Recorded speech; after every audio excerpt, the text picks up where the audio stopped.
தென்னாடுடைய சிவனை போற்றி எந்நாட்டவருக்கும் இறைவா போற்றி. ஸ்ரீ ஆகாசபோதி யூடியூப் சேனலை பார்த்து கொண்டிருக்கும் அனைவருக்கும் வணக்கம். இன்றைக்கி நம்ம இந்த பதிவில் மிதுன ராசிக்கான குரு பயிற்சி பலன்கள் 2024 இந்த ஆண்டுக்கு தான் நம்ம பார்க்க போகிறோம். இந்த ஆண்டு மிதுன ராசிக்கு இந்த குரு 12ஆம் இடத்துக்கு வர்றது அவ்வளோவா நல்லதில்லை.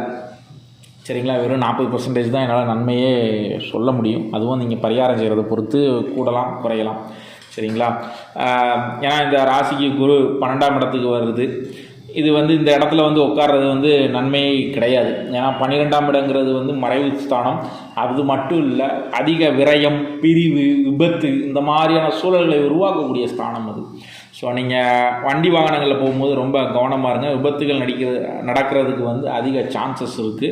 ஸோ ரொம்ப கவனமாக இருங்க. தேக ஆரோக்கியத்தில் ரொம்ப கவனம் தேவை. சரிங்களா, ஆனால் உடம்பு அடிக்கடி என்னென்னே தெரியாத அளவுக்கு மருத்துவ செலவுகள்லாம் கொஞ்சம் வரும்.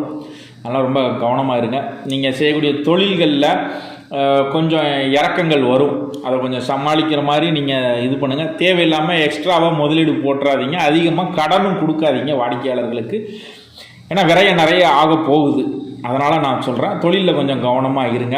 வட்டி ஏற்கனவே கொடுத்துக்கிட்டு இருக்கிறவங்க பிரச்சனை இல்லை. புதுசாக வட்டி தொழில் கொடுக்குறேன், நான் ரியல் எஸ்டேட் பண்ணுறேன்னு தயவுசெய்து இறங்கிறாதீங்க. மிதுன ராசிக்காரங்க ரியல் எஸ்டேட்டில் நான் பண்ணுறேன், அதில் முதலீடு பண்ணுறேன், தயவுசெய்து வேண்டாம். பணம் திரும்பி வராது. சரிங்களா, அது ரொம்ப ரொம்ப நீங்கள் கொஞ்சம் இந்த 2 பேருமே கவனமாக இருக்கணும். அதுலேயும் ஷேர் மார்க்கெட்டில் இன்வெஸ்ட் பண்ணுறவங்க ரொம்ப ரொம்ப கவனமாக இருக்கணும். நீங்கள் சூஸ் பண்ணுறது உங்களுக்கு லக்கிலியாக வராது, லக்காக உங்களுக்கு அமையாது. ஆனால் இது அதிக விரயம் பண்ணக்கூடிய நேரம். அந்த மாதிரியான அமைப்புகள் இருக்குது. அது மட்டும் இல்லை, ராசிக்கு 12ஆம் இடத்துல குரு 6ஆம் இடத்தையும் 8ஆம் இடத்தையும் பார்க்குது. இந்த 2 ஸ்தானங்களும் நல்ல ஸ்தானங்கள் கிடையாது. மருத்துவ செலவு ஓவராக கொடுக்கும். கடன் வாங்கக்கூடிய சூழ்நிலைகள் அதிகமாக இருக்கும். முடிஞ்ச அளவுக்கு நீங்கள் மிதுன ராசிக்காரங்க வீடு கட்டவோ கார் லோன் வாங்கவோ இந்த மாதிரி லோனாக போட்டால் அவங்களுக்கு ஓரளவுக்கு ஓகே, நமக்கு ப்ராப்பர்ட்டியாக வருது, அதனால் நம்ம வட்டி கட்டுறோம், லோனாக அடைக்கிறோம், அது அந்த மாதிரி போயிடும். தேவையில்லாத வீண் கடன்கள்லாம் வாங்கக்கூடிய சூழல்களை நீங்கள் மாற்றிக்கிறது நல்லது. ஏன்னா கடன் வாங்கக்கூடிய சூழல்கள் அதிகம் இருக்குது. கடன் சுமை அதிகரிக்கும். எந்த விதமான மாற்று கருத்துக்கும் இடமே இல்லை, கண்டிப்பாக இருக்கும். 8ஆம் இடத்தை பார்க்குறது நம்ம அவமானங்களை, சின்ன சின்ன அவமானங்களை சந்திக்கணும். ஒரு ஆணோ பெண்ணோ வேலை பார்க்கக்கூடிய இடத்துலாம் கவனமாக இருங்க. ஏன்னா நம்மளை பற்றி அவதூறு பேசக்கூடிய வாய்ப்புகள் சேர்த்து வச்சு பேசக்கூடிய இதுகள்லாம் இருக்கும். மிதுன ராசிக்காரங்க ஆணோ பெண்ணோ தேவையில்லாமல் வேறு யார் கூடயும் சேர்த்து வச்சு பேசிடக்கூடாது. அந்த மாதிரியான ஒரு சூழல்கள்லாம் உருவாகக்கூடிய வாய்ப்புகள் ஜாஸ்தி இருக்குது. அதனால் ரொம்ப பேச்சிலேயே எதுலேயோ கவனமாக இருங்க.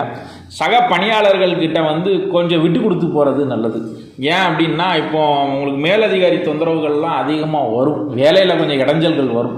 அதனால் கூட இருக்கவங்கக்கிட்ட ரொம்பவும் போட்டு நம்ம ஸ்ட்ரிக்டாக இல்லாமல் கொஞ்சம் விட்டு போகிறது நமக்கு. ஏன்னா நம்ம ஒரு சின்ன தப்பு பண்ணுவோம், எப்படா இவன் தப்பு பண்ணுவான், நம்ம அவனை பிடிச்சி வச்சு செய்யலான்னு காத்துட்டு இருக்கக்கூடியவங்க சக பணியாளர்கள் இந்த டயத்தை கரெக்டாக யூஸ் பண்ணிடுவாங்க உங்களுக்கு ஆப்படிக்கிறதுக்கு. அதனால் நீங்கள் ரொம்ப ரொம்ப கவனமாக இருக்கணும். ஆக மொத்தத்தில் மிதுன ராசிக்காரங்க நீங்கள் இந்த வருஷம் ரொம்ப ரொம்ப கவனமாக இருங்க. அதுதான் நான் சொல்லக்கூடிய ஒரே ஒரு விஷயம். சரிங்களா, சொந்த தொழில் செய்கிறவங்க தயவு செய்து புதுசாக எதுவும் முயற்சி பண்ணிடாதீங்க. எக்ஸ்டென்ஷன் பண்ணுறேன், தொழிலை இன்னும் பெருக்க பண்ண போகிறேன், இன்வெஸ்ட் வேண்டாம். இந்த ஒரு வருஷம் வெயிட் பண்ணுங்கள். அதுக்கு அடுத்த வருஷம் கூட நம்ம பார்த்துக்கலாம். சரிங்களா, இந்த வருஷம் வேண்டாம். சரிங்களா, கொஞ்சங்க அதுமாதிரி கோர்ட்டு கேஸ் பிரச்சனையெல்லாம், கொஞ்சம் போலீஸ் கேஸ்லாம் இந்த மாதிரி ஆகிறதுக்கான வாய்ப்புகள் இருக்குது. ரொம்ப ரொம்ப கவனமாக இருங்க. அரசியலில் இருக்கிறவங்க ரொம்ப கவனமாக இருக்கணும். ஏன்னா ஒம்பு வழக்கு வரும். அதில் இந்த ஒரு வருஷம் நம்மளை படாத பாடுபடுத்தும். அதனால் நீங்கள் ரொம்ப கவனமாக இருக்கணும். சரிங்களா, உங்களுக்கான பரிகாரம்னு பார்த்தீங்கன்னா,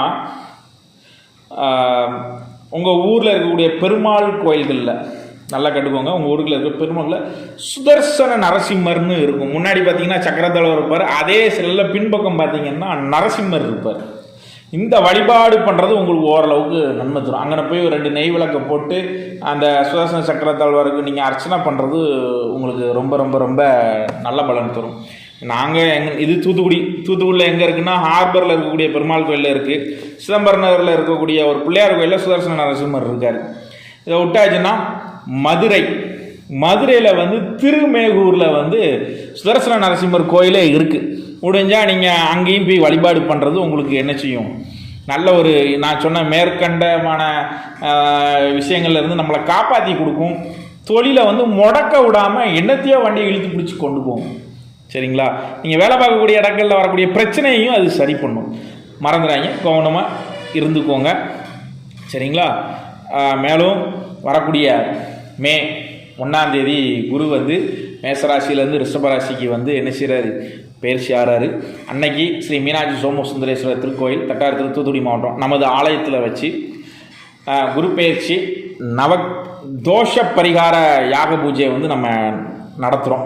சரிங்களா? இதில் யாகத்தில் வந்து நவக்கிரக தோஷம், காஸ்திர தோஷம், திருமண தடை, இது போன்ற தொழில் தடை, இதுக்கெல்லாம் சேர்த்தே நம்ம என்ன செய்கிறோங்க பார்த்திங்கன்னா பண்ணுறோம். இதில் கலந்துக்கிறதுனால நமக்கு மேலும் நமக்கு ஜாதக ரீதியான எந்த தோஷமாக இருந்தாலும் விலகிறதுக்காண்டி நம்ம சங்கல்பம் வச்சு பண்ணுறோம். ஸோ இது வந்து ஒரு தோஷ பரிகார யாகம் தான் நம்ம ஆலயத்தில் வச்சு அன்றைக்கி பண்ணுறோம். இதில் வந்து கலந்துக்கணும்னு நினைக்கிறவங்க ஒரு குடும்பத்துக்குன்னு சங்கல்ப கட்டணம் 200 ரூபாய் நிர்ணயம் பண்ணியிருக்கிறோம். ஒரு குடும்பத்துக்கு 5 நபர் வரைக்கும் நம்ம அதில் சேர்த்துக்கலாம். சரிங்களா? ஏன்னா யாகம் பண்ணுறதுக்கு முன்னாடி கும்ப பூஜை பண்ணும்போது சங்கல்பம் வச்சுருவோம் உங்களுடைய ராசி நட்சத்திரம் போட்டு. ஏன்னா இதில் வந்து நவக்கிரகம் தோஷனுங்கிறதுக்கும் நம்ம ஜாதகத்தில் உள்ள கர்ம தோஷம் நீங்கிறதுக்கும் பொதுவாக பண்ணுறதுனால இதில் கலந்துக்கிறது நல்லது. கலந்துக்கணும்னு விருப்பப்படுறவங்க இந்த ஸ்க்ரீனில் இருக்கிற நம்பருக்கு நீங்கள் தொடர்பு கொண்டு முன்பதிவு செஞ்சுக்கோங்க. சரிங்களா? மேலும் நம்ம சேனலை சப்ஸ்கிரைப் பண்ணுங்கள், பெல் ஐக்கானை கிளிக் பண்ணுங்கள், ஷேர் பண்ணுங்கள். நன்றி, வணக்கம்.